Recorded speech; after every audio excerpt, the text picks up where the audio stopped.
This is how we jive for mass communication. I'm again with another video.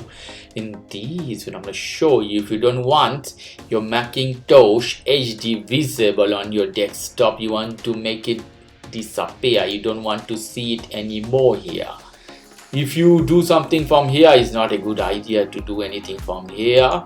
You have to turn it off, the visibility of this one. You have to come here at the top beside Apple logo Finder option. When any application is not open, you would see Finder.